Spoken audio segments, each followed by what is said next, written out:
I'm Tammy with TNT Grace and Grit, and I'm back. Thank you so much for your patience for this long week of not putting any content out. I really, truly appreciate it. I had to hit the brakes because life threw a serious curveball at our family, and my husband Johnny has been going through some tests, and he's scheduled for a heart catherization. He actually was scheduled for this coming Friday. And the insurance was wanting $300 up front, so we were trying to figure out how to get that in such a short time. Then they turned around and said that they didn't want to pay for it, so now they've rescheduled it for next Wednesday. I guess the doctor's going to talk with the insurance and let them know that this is serious and he does need to have it done. On top of that, fighting my depression, and I've always been honest with you on this channel about that I do have fight mental issues with depression, and I do take medication for that. I take Lexapro, matter of fact, and it does very well.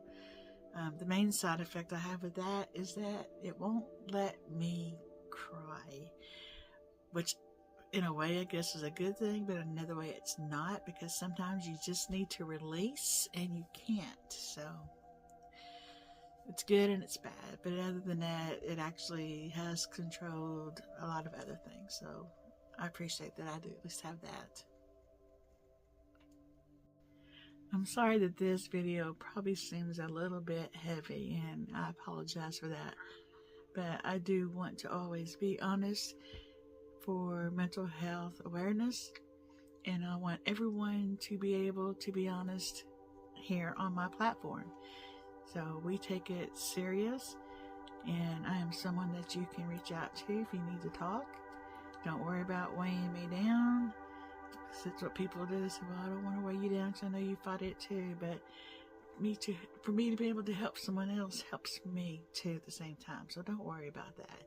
You can either comment. If you don't want it public, you can email me at tammyjnautilla@yahoo.com, or message me on Facebook. Either way will be fine. I will be happy to talk with you. Okay, let's bring this up a little bit here.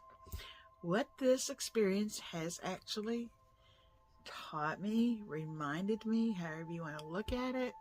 Go ahead, Stinker. Hop up there. Is that I'm teaching to be prepared. And I thought I was prepared. But actually, and I have a bug out bag. Now what I'm getting at is I needed a go bag, a 5-minute bag. Excuse me. And I heard other people talk about this before, but this really brought it to the front of my mind. I had to turn off my background filter because it didn't want to show my bag. But this is just a bag that we can use if he has to have a stent put in. He'll have to stay overnight for observation. So, no ma'am, hold on. She's getting something she doesn't need.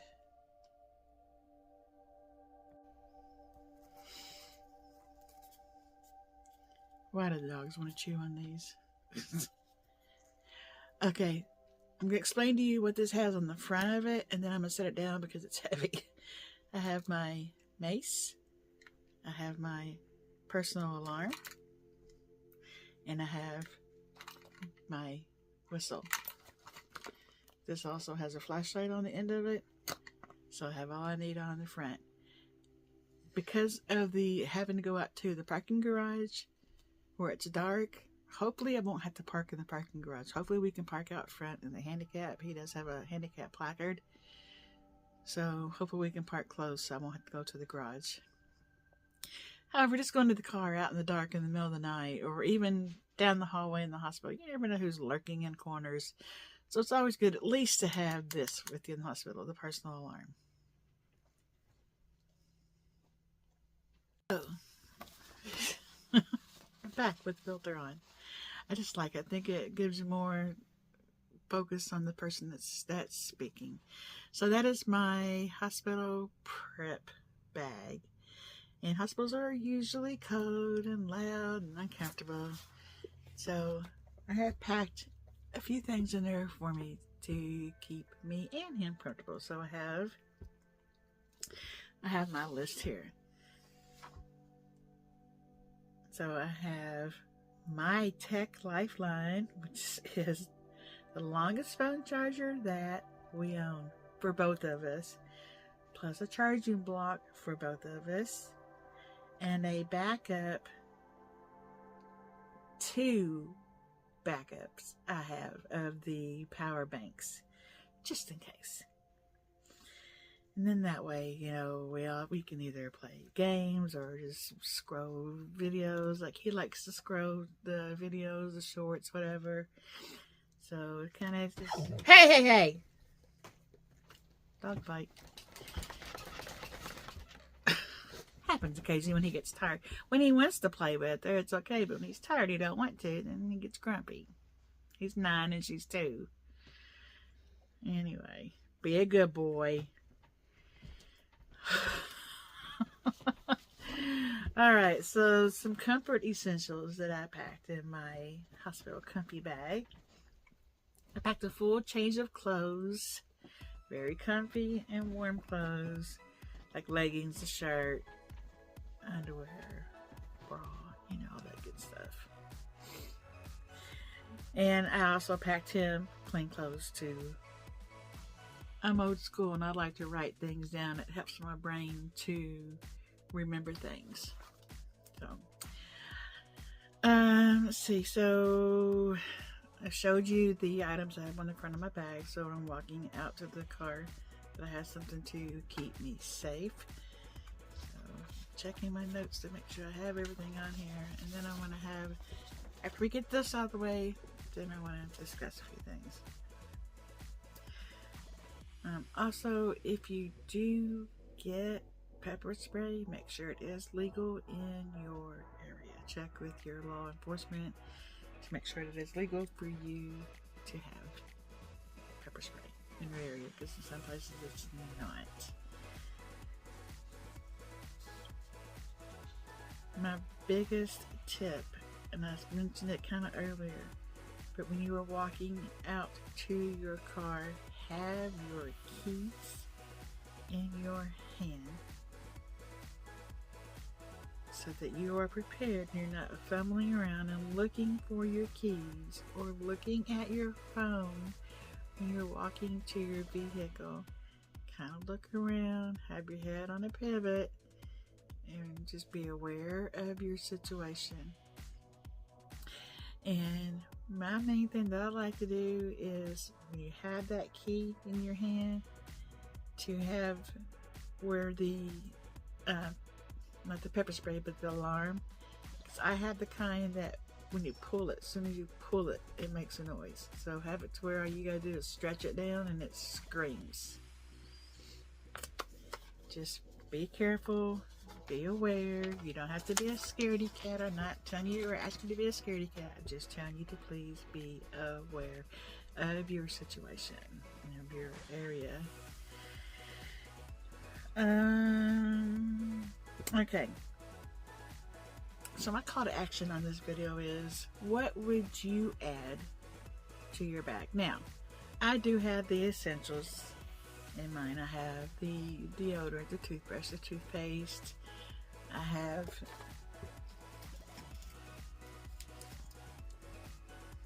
some of these towels that you get wet and they expand in there, and I have a small little pack of wet wipes in there as well.